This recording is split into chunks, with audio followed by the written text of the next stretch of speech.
बिस्मिल्लाहि मिनश्शैतानिर्रजीम बिस्मिल्लाहिर्रहमानिर्रहीम। अस्सलाम वालेकुम, मेरा नाम सोबिया सलीम है। आज मैं आपको गौहर पब्लिशर की जानिब से खुशामदीद कहती हूँ। हमारा मोटो है redefining the geography of education through digital resources for conceptual learning.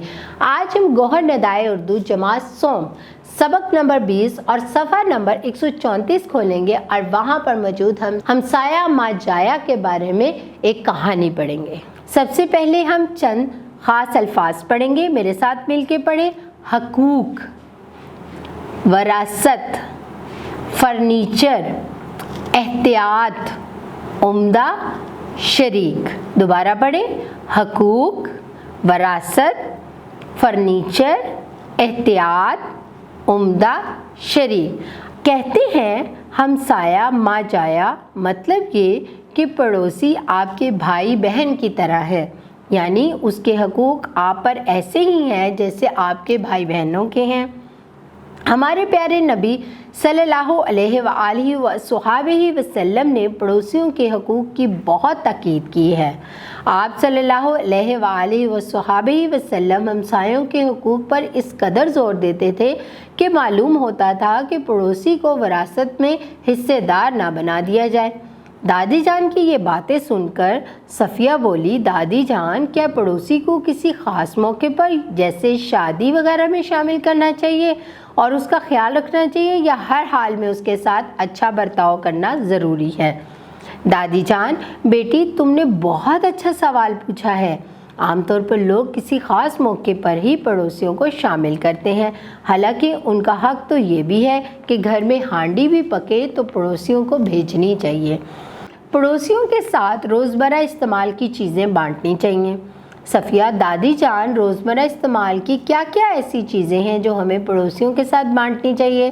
दादी जान, बेटी घरेलू इस्तेमाल की चीज़ें जैसे बर्तन, फर्नीचर वगैरह, इसकी सूरत ये हो सकती है कि पड़ोसियों के यहाँ कोई तकरीब है, मेहमान आने हैं, उनके लिए बर्तन, फर्नीचर वगैरह की ज़रूरत है, तो ऐसे में उनको चीज़ें देनी चाहिए। सफ़िया, दादी जान, ऐसी सूरत में तो वो बाज़ार से बर्तन फरोश या टेंट सर्विस वालों से चीज़ें किराए पर लाते हैं। दादी जान, हाँ, अगर ज़्यादा ज़रूरत हो तो अड़ोस पड़ोस से पूरी ना हो सकती हो तो किराए पर ये चीज़ें लाई जाती हैं। अगर मेहमान थोड़े हों तो पड़ोसियों को ज़रूरत के मुताबिक ये चीज़ें देनी चाहिए। सफ़िया, दादी जान, कभी कभी तो अब्बू पड़ोसियों के मेहमानों के लिए घर के कमरे भी तो खाली कर देते हैं। दादी जान, हाँ बेटी, अगर उनके घर में जगह कम हो तो ऐसा भी करना चाहिए, ये उनका हक़ होता है। अगर आपके पड़ोसी गरीब हों तो ज़्यादा एहतियात की ज़रूरत होती है। घर में अपने बच्चों को ऐसी चीज़ें ना दें जिनको देखकर पड़ोसियों के बच्चों को दुख हो, या बच्चों को समझाया जाए कि उनको नए खिलौने वगैरह मिलें तो वो पड़ोसियों के बच्चों को भी खेल में शरीक करें।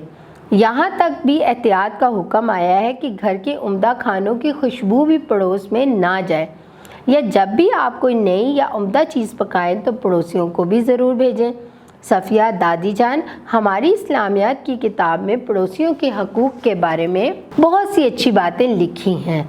दादी जान, हमें इन सब बातों पर अमल करना चाहिए ताकि अल्लाह ताला और उसके रसूल सल्लल्लाहु अलैहि वसल्लम हमसे खुश हों। इन बातों का ख्याल रखने से आपस में मोहब्बत बढ़ती है और अच्छा ताल्लुक़ कायम होता है। सफ़िया, दादी जान, मैं वादा करती हूँ कि इन सब बातों पर अमल करूँगी। अब आप घर जाके इसकी दोहराई करेंगे और अपना बहुत सारा ख्याल रखें। अल्लाह हाफिज़।